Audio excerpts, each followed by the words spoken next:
First rule for all my audiences, okay? I have a rule. Yes, I know. Rules. What about rules? Okay. Does everyone have a phone, mobile phone? Yes, okay. Is it on? Leave it on. Leave it on. Okay. I want you to have it in your hand because, all right?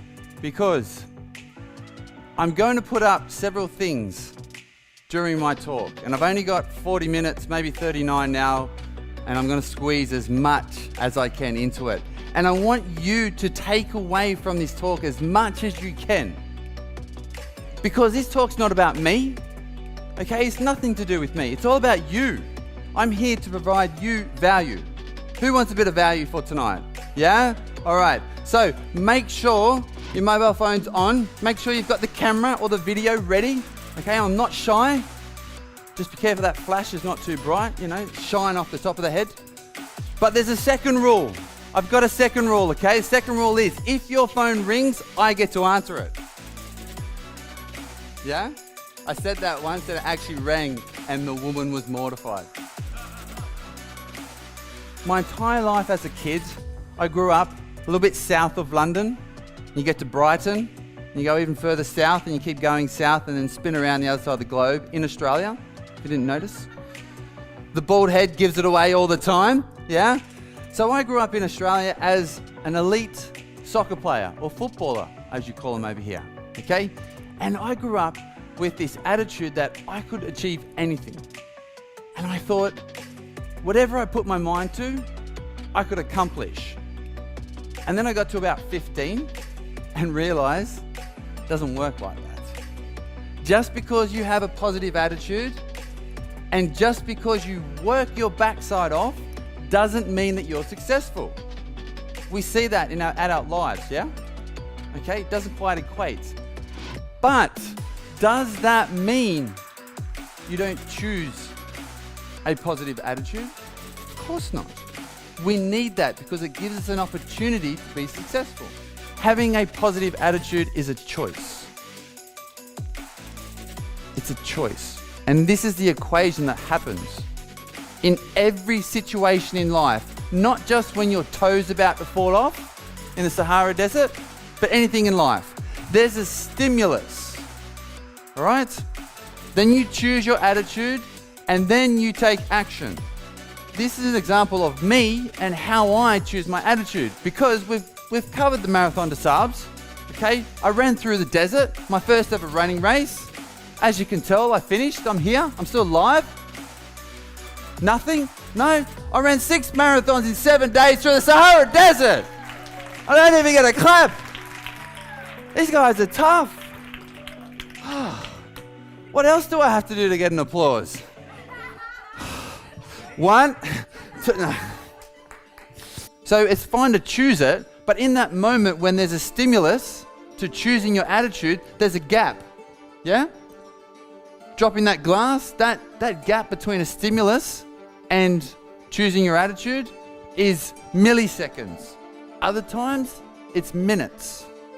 This is how I control my attitude when I get faced with an obstacle, when I get hit with a setback. The first thing I do is breathe. Take one breath, okay? Don't react. Just take a breath, all right? So then you can be in the present moment. Who meditates? Or some form of meditation? Yeah. My form of meditation is just breathing and being in this moment. So I can create that gap between stimulus and action, make it longer because I can be present in the moment. So I breathe and then I review the situation, the positives and the negatives. Got to look at both sides of the coin, all right? Because we're going to choose this attitude and then take action. We don't want to take the wrong action. Or we're going to have the best possible chance to take an action that's going to help us move forward. So breathe, review, and don't make excuses, all right? Don't play the victim card. Oh me, I'm in the middle of a forest in China. I chose to be there. No excuses. The only reason we make excuses for ourselves is to justify our actions and make us feel good about ourselves for eating those extra chocolates at Christmas. Oh, it's Christmas. Everyone's doing it. Who cares? Okay, I'll be blunt. Who cares that everyone's doing it? Doesn't mean you have to. It's your choice. If you choose to eat the extra chocolates, fine. Don't complain about it after that you feel sick or you're putting on weight when you chose to do that. Don't make excuses for yourself. Own it. Own the attitude you're going to take. What is the difference between saying you can or you can't? It's massive. But I feel like a lot of people say they can't do things because they're simply not willing to put in the time or the effort or make the sacrifices that may be needed to achieve that thing.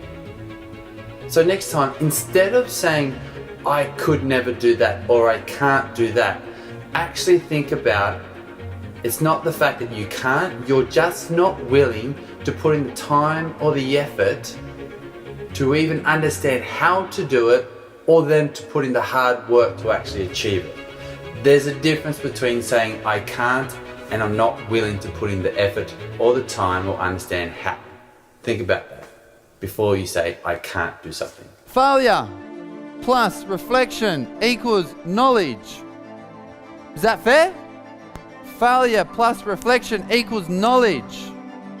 Knowledge times hard work equals your best chance of success. But it's about consciously putting yourselves in difficult situations, and then when things don't go right, when you can't quite bridge the gap between what you know you can do and what you want to do, okay? It's your choice to choose a positive attitude or a negative attitude. This is me, run leg of the ultimate triathlon. Yes, I have on different coloured shoes. That was a choice, I think. I can't remember. You can see my leg is bandaged up. That's because I had a torn quadricep and I still had 6 marathons to run. I could have went, you know what? Don't fancy this anymore. I'm quitting. But choosing to do difficult things daily enables growth.